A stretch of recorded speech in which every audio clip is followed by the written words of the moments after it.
आप सभी मसीह भाई बहनों को जय मसीह की। आज का वचन मत्ती 19 का 16 से हम देखेंगे 30 तक।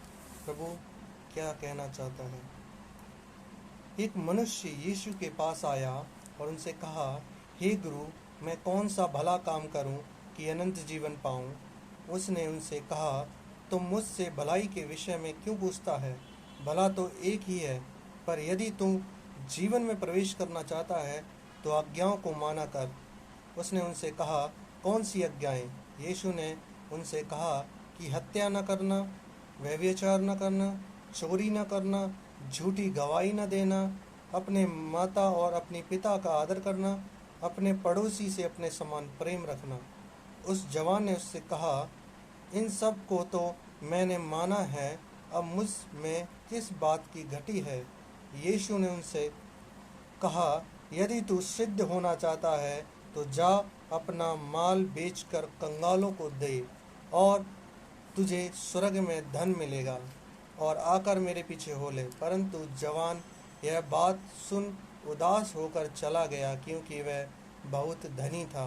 तब यीशु ने अपने चेलों से कहा, मैं तुमसे सच कहता हूँ कि धनवान का स्वर्ग के राज्य में प्रवेश करना कठिन है। तुमसे फिर कहता हूँ कि परमेश्वर के राज्य में धनवान के प्रवेश करने से ऊंट का सुई के नाके में से निकल जाना सहज है।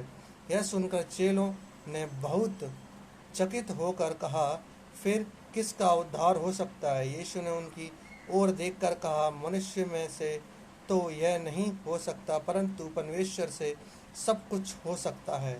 इस पर पतरस ने उससे कहा, देख, हम तो सब कुछ छोड़ के तेरे पीछे पीछे हो लिए हैं, तो हमें क्या मिलेगा। यीशु ने उनसे कहा, मैं तुमसे सच कहता हूँ कि नई सृष्टि में जब मनुष्य का पुत्र अपनी महिमा के सिंहासन पर बैठेगा, तो तुम भी जो मेरे पीछे हो लिए हो 12 सिंहासनों पर बैठकर इज़राइल के 12 गोत्रों का न्याय करोगे।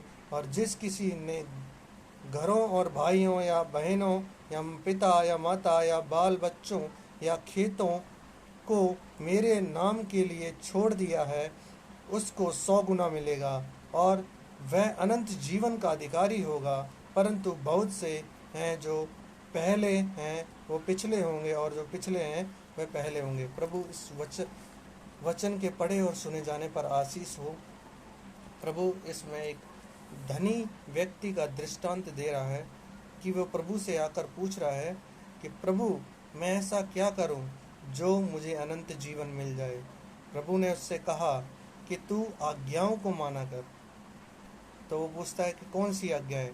तो प्रभु ने ये आज्ञाएं बताई हैं कि तू व्यभिचार न करना, चोरी न करना, झूठ न बोलना, अपने माता पिता का आदर करना, अपने पड़ोसी से अपने समान प्रेम रखना।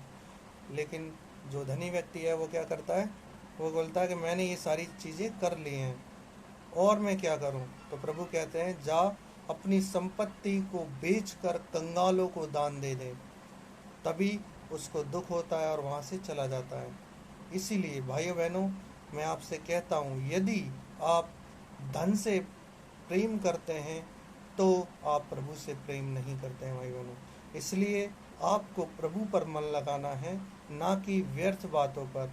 यदि आप क्या करेंगे, धन पर मन लगाएंगे, तो प्रभु आपसे दूर हो जाएगा। इसीलिए प्रभु ने क्या कहा है, यदि आप, इसमें एक उदाहरण दिया गया है, जैसे कि धनवान के प्रवेश करने से ऊंट का सुई की नाके में से निकल जाना सहज है। कि क्या है, ऊंट भी सुई के नाके में से यानी छेद में से निकल सकता है, लेकिन धनी स्वर्ग के राज्य में प्रवेश नहीं कर सकता है। क्यों? क्योंकि उसका प्रेम अत्यधिक धन के ऊपर होगा, लग्जरियस लाइफ पर होगा, लेविश लाइफ पर होगा। इसलिए क्या करना है, हमें इस संसार पर मन नहीं लगाना है, हमें प्रभु पर मन लगाना है, हमें प्रभु से प्रेम रखना है, प्रभु की आज्ञाओं को मानना है। तभी क्या होंगे, हम स्वर्ग राज्य के वारिस होंगे, हमें अनंत जीवन प्राप्त प्राप्त होगा। और क्या करेंगे, हम प्रभु के अच्छे बेटे और बेटियों का अधिकार हमें मिलेगा। इसीलिए हमें क्या करना है, इस संसार पर और इस धन पर मन नहीं लगाना है, प्रभु के ऊपर मन लगाना है। प्रभु से अत्यधिक प्रेम करें और अपने जीवन में हमेशा प्रथम स्थान प्रभु को दें। हर एक चीज़ में प्रभु से पूछें, प्रभु क्या ये मेरे जीवन में सही है, क्या मैं ये कर सकता हूँ। प्रभु से हर एक चीज़ में क्या करें, आप राय लें। हर एक काम करने से पहले प्रभु से पूछें, प्रभु क्या मैं ये कर सकता हूँ, तभी आप करें। तो प्रभु आपसे बहुत अधिक प्रेम करेंगे, आपको आशीष देंगे, आपको अनंत जीवन प्रदान करेंगे और आप स्वर्ग राज्य के वारिस होंगे। आप सभी को जय मसीह की। और आप क्या करें, प्रभु में अत्यधिक बढ़ें और वचनों को सीखने के लिए, समझने के लिए मेरे चैनल को लाइक करें, सब्सक्राइब करें, शेयर करें, कमेंट करें और प्रभु के राज्य की बढ़ोतरी और भी निरंतर करते रहें अपने जीवन से और प्रभु का वचन यूं ही फैलाते रहें। जय मसीह।